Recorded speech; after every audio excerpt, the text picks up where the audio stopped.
Bismillahirrahmanirrahim. Assalamualaikum warahmatullahi wabarakatuh. Nah, kali ini kita ketemu lagi di pertemuan ketiga administrasi jaringan mengenai scaling VLAN. Oke, jadi nanti akan menggunakan VLAN pada setiap jaringan yang ada, tapi kita harus tahu dulu nih VLAN itu apa. Seperti itu ya. Jadi sebelumnya kita udah membahas mengenai network-network yang lain. Saat ini kita akan bahas mengenai scaling VLAN. Oke. Nih, ada pembahasan tentang VLAN trunking protocol. Nah, ini slide pertama mengenai VLAN trunking protocol. Nah, kita harus tahu dulu nih. VLAN trunking protocol atau VTP, lebih enaknya kita sebut VTP, menggunakan frame target untuk menandai suatu frame dari VLAN. Jadi di target dari framenya. Pada dasarnya, trunking mengizinkan komunikasi antar VLAN yang sama pada switch yang berbeda. Jadi switch yang berbeda nanti akan berkomunikasi menggunakan VLAN. Nah, itu yang mengizinkan gitu ya. VTP menyediakan metode untuk trunking antar perangkat atau VLAN ya, antar perangkat atau VLAN. VTP digunakan untuk menjaga konsistensi VLAN dalam melakukan penambahan, penghapusan, dan perubahan VLAN di dalam jaringan. Jelas ya, seperti itu ya. Nah, pada manfaat VTP mempunyai konsistensi VLAN di dalam jaringan. Nah, poin kedua mengenai manfaat adalah pelacakan dan pemantauan VLAN yang akurat. Poin ketiga, penambahan VLAN dilakukan secara dinamis. Nah, ini contohnya adalah pada gambar di sini ada VTP server. Nah, ini switch semua ya. Ada 5 switch. Yang pertama switch ya, pertama digunakan untuk server. Lalu ada 4 klien gitu ya. Dengan 802 one key trunknya semua. Terus nah ini akan disinkron di change propagatednya gitu. Jadi nanti VLAN-nya ditambahin atau di delete di sini. Gitu ya. Nanti ada VTP servernya. Oke, kita konfigurasi nanti. Nah, ini perbedaan VLAN stocking dengan trunking. Nah, kalau misalkan kita lihat gambar di sini, gambar sebelah kiri. Ini VLAN stocking ya, pada VLAN stocking lihat VLAN 1 akses trunk, betul ya, sama ya, VLAN 1 di sini 12. Terus akses link. Nah, ini akses link, ini udah beda.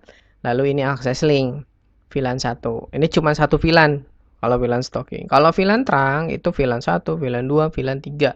Terus komunikasinya atau transmisinya menggunakan trunk link gitu, bukan akses link lagi. Itu perbedaannya. Oke, perbedaan VLAN dan stocking dan VLAN trunking. Nah, secara default semua port pada switch adalah akses link secara default. Jadi kita kalau nggak konfigurasi maka secara defaultnya adalah akses link. Oke. Nah, akses link itu hanya dapat mengirimkan frame pada VLAN yang sama antar switch. VLAN-nya harus sama. VLAN 1 ya VLAN 1, VLAN 2 ya VLAN 2 untuk satu VLAN. Tapi kalau trunk link itu dapat mengirimkan frame pada VLAN-VLAN yang berbeda di dalam satu switch. Gitu ya. Jadi misalkan ada VLAN 1, VLAN 2, VLAN 3. Nah, itu bisa mengirimkan frame gitu melalui ya trunk link ini. Gitu. Itu perbedaannya ya akses link dengan trunk link. Tapi kalau secara defaultnya ya pasti akses link. Makanya kita harus konfigurasi trunk linknya. Oke, fungsi utama dari VTP yaitu menyederhanakan pembuatan VLAN pada banyak switch. Jadi ya lebih sederhana. Nah, ini ada VTP server. Nah, kita pahami dulu pengertian tentang VTP server. Nah, VTP server sendiri itu dapat melakukan create, add, dan delete VLAN. Kemudian mengirimkan informasi VLAN melalui jalur trunk. Sedangkan untuk VTP klien ya menerima dan menyimpan informasi VLAN pada NVRAM. Jadi tidak ada create, add, dan delete ya. Mungkin cerut kali ya kalau itunya ya. Itu nggak ada. Lalu VTP transparan tidak dapat menyimpan informasi VLAN pada NVRAM hanya dapat meneruskan info VLAN yang diterima dari VTP server ke VTP client. Modelnya seperti itu. Oke. Nah, ini yang menjadi perlu perhatian juga nih, membedakan VLAN client dan VLAN server ataupun VLAN transparan. Lanjut ke dalam konfigurasi VTV. Nah, ini baiknya sih dilakukan di Cisco Packet Tracer, tapi nanti di video selanjutnya kita akan belajar VLAN konfigurasi VTP. Oke, yang pertama harus dilakukan adalah VLAN database. Nah, VLAN database ini ya jelas pasti ada di VTP server seperti itu. Nah, switch yang dikonfigurasi kita menggunakan VLAN 10, VLAN 20, VLAN 30. Interface fast Ethernet 01 switch port mode terang. Nah, ini yang harus jelas nih, switch port mode terang. Jadi kita rubah si portnya itu ke mode terang. Nah, itu agar kan defaultnya mode akses ya. Nah, kita rubah menjadi mode terang. Seperti itu ya. Ini konfigurasi pertama yang harus dilakukan. Lalu konfigurasi kedua harus ngapain sih sebetulnya gitu. Nah, konfigurasi ke VTP server baru nih. Nah, lalu konfigurasi VTP domain name dan password. Nah, ketika kita konfigurasi VTP server, lihat pada coding di sini ya. Walaupun sudah config VTP domain CCNA misalkan ya. Nah, ini berarti udah diganti nih ya. Nah, VTP mode server buat switch ini atau VLAN atau VTP ini menjadi VTP server. Nah, maka ada feedback device mode already VTP server. Lalu VTP password, kita buat password untuk servernya. Nah, ini Cisco standar lah ya, password standar bebas, mau dikasih password ya sesuai dengan keinginannya juga nggak apa-apa gitu. Oke. Nah, ini yang harus diperhatikan gitu. Jadi codingannya cuma beberapa codingan, tapi sangat berpengaruh pada konfigurasi VTP ini. Lalu selanjutnya, ketika konfigurasi domain dan password yang dilakukan pada VTP client haruslah sama dengan konfigurasi VTP pada server gitu kan. Jadi domain dan passwordnya ini harus kita hafal atau kita simpan agar ketika dipergunakan oleh klien maupun server, nah itu kita masih ingat gitu, jangan sampai salah domain atau salah password. Karena nantinya ini tidak dapat terkoneksi antar terangnya gitu. Nah, ini maka dari itu kita buat VTP di kliennya dulu nih. VTP tadi kan udah setting di server. VTP domainnya samain CCNA. Lalu untuk modenya ya jelas ini mode client. Nah, terus passwordnya samakan dengan password yang ada di server seperti itu. Nah, memverifikasi VTP client menggunakan perintah switch. Nah, ini harus dicoba nanti solve film brief. Jadi kelihatan semua tabel. Oke, nanti di sesi itu ya, di sesi Cisco Packet Tracer. Lanjut kita ke konfigurasi selanjutnya, ada yang namanya extend VLAN. Apa sih extend VLAN gitu? VLAN normal memiliki range ID antara 1 sampai 1005. VLAN extended memiliki range ID antara 1006 sampai dengan 4096. Nah, VTP tidak dapat dijalankan pada VLAN extended. Nah, ini ada tabelnya. Di sini sudah jelas ya tabelnya ya. 0 sampai 4000 range-nya reserved ya, usage for system only ya. Kamu tidak dapat menggunakan ini gitu kan, hanya sistem. Terus di sini propagated via VTV-nya ya belum diketahui, jadi tidak bisa. Nih Cisco default ini ya, Cisco default. Jadi VLAN kalau misalkan VLAN 1 itu ya Cisco default nih, sudah bawaannya. Ya makanya ada VTP itu untuk range-nya. Oke. Lanjut lagi, setelah itu kita masuk ke DTP ya. DTP dapat mengelola negosiasi dari terang. Untuk mengaktifkan terang pada switch Cisco yang tidak mendukung DTP, dapat menggunakan perintah switch port mode terang dan switch port negosiasi ya. No negosiasi. Ya intinya seperti itu pada interface yang akan digunakan. Jadi kita harus setting ini dulu, modenya ke terang, terus switch portnya no negosiasi gitu kan.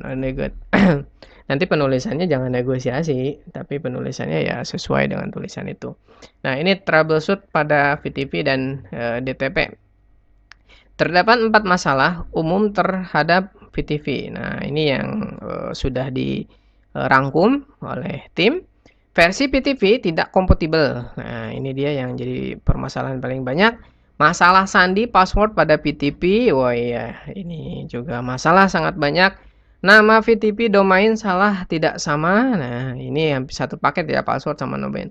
Semua sheet tersetting ke mode klien, jadi nggak ada mode servernya. Itu biasanya faktor lupa ya. Sedangkan ada 3 masalah umum dengan DTP terkait dengan mode terang. Ketidaksesuaian mode terang, allowed VLAN pada terang, ketidaksesuaian native VLAN gitu ya. Oke, itu namanya troubleshoot VTV dan DTP seperti itu. Lalu kita perbandingkan VLAN layer 2 dan layer 3. Nah, ini untuk layer 2 switching.